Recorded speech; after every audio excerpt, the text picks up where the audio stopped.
महाराष्ट्र और झारखंड में चुनाव संपन्न हो गया है। नेता अब अपने घर को लौट आए हैं और अब बेडरूम से ट्विटर वॉर और प्रेस कॉन्फ्रेंस का दौर शुरू हो गया है। सभी पार्टी के राजनेता अपनी अपनी जीत के दावे कर रहे हैं। कल एग्जिट पोल भी आ गए।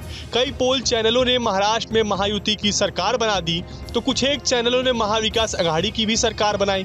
खैर, 2024 के चुनाव के बाद से सभी पोल एजेंसी की ऐसी फजीहत हो रही है कि हर बार इनके आंकड़ों के इतर ही नतीजे आ रहे हैं। इस वजह से कई चैनल अब एग्जिट पोल देना ही बंद कर दिए हैं। खैर, आज हम चर्चा एग्जिट पोल पर नहीं बल्कि महाराष्ट्र की एक ऐसी सीट पर करेंगे जो न सिर्फ पूरे चुनाव में चर्चा का विषय था, बल्कि चुनाव के बाद भी सभी प्रमुख नेताओं की आंख इस सीट पर टिकी हुई है। हम बात कर रहे हैं बारामती विधानसभा सीट की।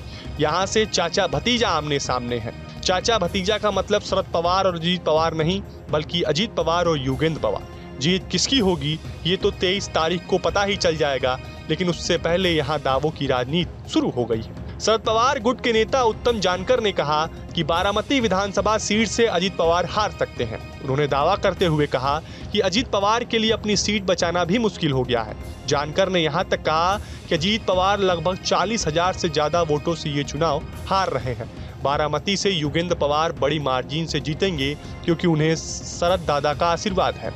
इसके अलावा उन्होंने कहा कि महाविकास अघाड़ी को राज्य में 180 से 200 सीटें मिल सकती हैं और अब नई सरकार बनेगी। उत्तम जानकर ने आगे कहा कि भाजपा ने जन सेवा नहीं बल्कि कारोबारी की तरह काम किया है।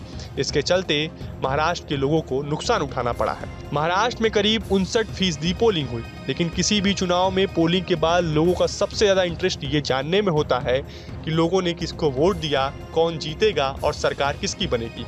ये जानने का एक ही पैमाना है एग्जिट पोल। 6 एजेंसीज के एग्जिट पोल सामने आए। मोटे तौर पर सारे एग्जिट पोल इस बात पर एकमत हैं कि महाराष्ट्र में एनडीए की नेतृत्व में सरकार बनेगी और बीजेपी सबसे बड़ी पार्टी बनकर उभरेगी। अगर इन सारे एग्जिट पोल को मिलाकर इनका एवरेज निकाला जाए तो महाराष्ट्र में महायुति को कम से कम 149 और ज़्यादा से ज़्यादा 165 सीटें मिल सकती हैं, जो बहुमत के आंकड़े 145 से कहीं ज़्यादा हैं।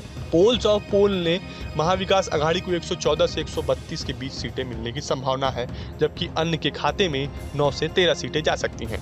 फिलहाल हमें थोड़ा इंतजार करना होगा क्योंकि 23 तारीख नज़दीक है। उस दिन दूध का दूध और पानी का पानी खुद ब खुद हो जाएगा। फिलहाल आपको हमारा ये वीडियो कैसा लगा हमें कमेंट बॉक्स में जरूर बताएं। देश और दुनिया की तमाम वो यूपी उत्तराखंड की हर छोटी बड़ी खबर के लिए न्यूज स्टेट चैनल को सब्सक्राइब करना ना भूलें।